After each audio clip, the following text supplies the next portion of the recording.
Hmm. Oh, laki-laki ini sudah telanjang cuy ya. Di tengah-tengahnya itu ada anak bayi majikannya.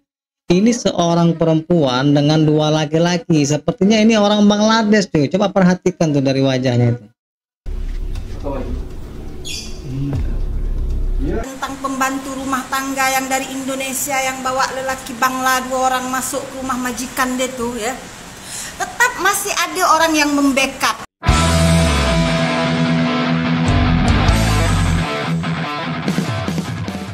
9.20 malam. Masa saya nak masuk rumah, saya nampak ada dua lelaki berdiri dekat rumah bertentangan dengan rumah saya. Dan saya ingat orang biasa-biasa je lah. Sebab kawasan rumah saya ni memang ramai orang lalu lalang.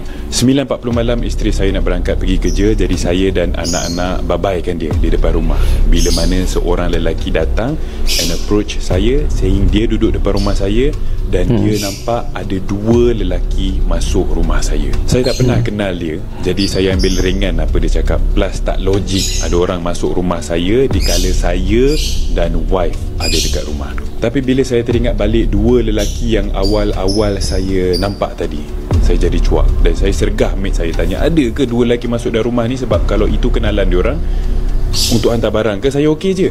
Tapi kalau diorang tak kenal dua lelaki tu, saya nak report polis untuk tengok-tengokkan ke rumah saya atas dasar keselamatan. Dan saya gertak habis-habisan mate saya. Hujung-hujung tu mate Indonesia saya cakap, dah pulang tuan. Saya lega, kiranya diorang kenal dua lelaki tu dan mungkin dua lelaki tu dah pulang. Kiranya tak perlulah saya call polis, risau bagai. Bila saya cerita dekat isteri saya pasal dah pulang ni, terus isteri saya cakap, maksudnya pernah masuk dan kemungkinan ada lagi. Ternyata dia bukan kali ini aja membawa dua orang laki-laki itu. Kemungkinan sudah beberapa kali, tapi dia tidak mengakuinya. Setelah kepergok sama majikannya, barulah semuanya itu terungkap ya. Betul. Kami decide to check on CCTV kami. And bila saya go through playback, 8.36 malam mate pertama saya letak botol depan CCTV untuk blok pandangan. 8.40 malam mate kedua saya pusing CCTV menghadap TV. Kemuncaknya 9.25 malam masa saya baru balik dan masa saya dan bini ada dekat tingkat atas. Oh, itu tadi ya, kelihatan ya kalau laki-laki itu lewat masuk ke pintu itu ya. Atas rumah saya dibawa masuknya dua lelaki. Ah, itu dia. Dua orang laki-laki yang sedang masuk ke dalam kamar nih cuy. And bila saya forward CCTV tu, saya tak nampak dua lelaki ni keluar. Masa ni isteri saya dah dekat tempat kerja. Dia panik. Dia call saya suruh saya selamatkan baby kami yang tengah tidur bersama mate-mate saya. For information, seminggu sekali bini saya on call. Jadi bila bini saya tiada di rumah, saya akan minta dua mate saya ni tengokkan baby sementara saya nak tidurkan dua abangnya yang lain. And masa ni saya fikir, kalau saya serbu bilik tu seorang diri, satu, saya outnumbered by dua lelaki tadi yang bilnya agak besar berbanding saya.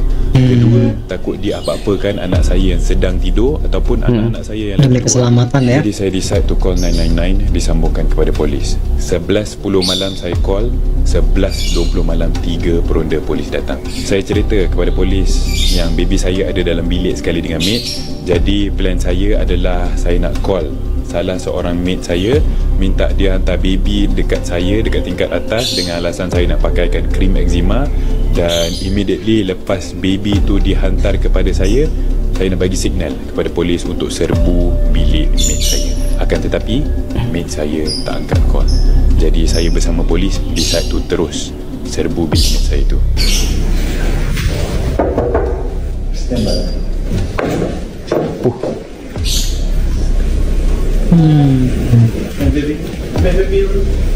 Bila pintu dibuka, nampak baby saya tengah tidur dalam roka di tengah-tengah antara dua katil mate saya, dan nampak dua kelibat lelaki bersorok dalam selimut atas katil mate saya.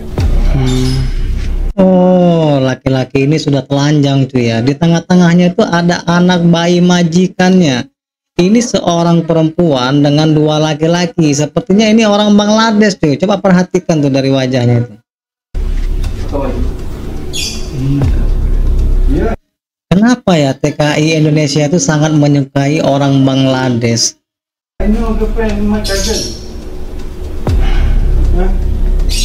Polis suruh saya ambil baby dan polis ajar dua lelaki tersebut dan memandangkan dua lelaki tersebut masuk atas jemputan mate dan bukan pecah masuk.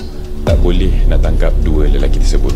Polis bagi saya settle sendiri dengan maid dan memang saya maki maid saya, saying saya kecewa gila babi dengan diorang. Di sini kelihatan banget ya bahwa majikan itu memang sangat geram ya dengan TKW ini. Saya layan diorang seperti manusia, tapi layanan binatang diorang berikan anak-anak saya. Dedahkan anak-anak saya dengan orang tak dikenali.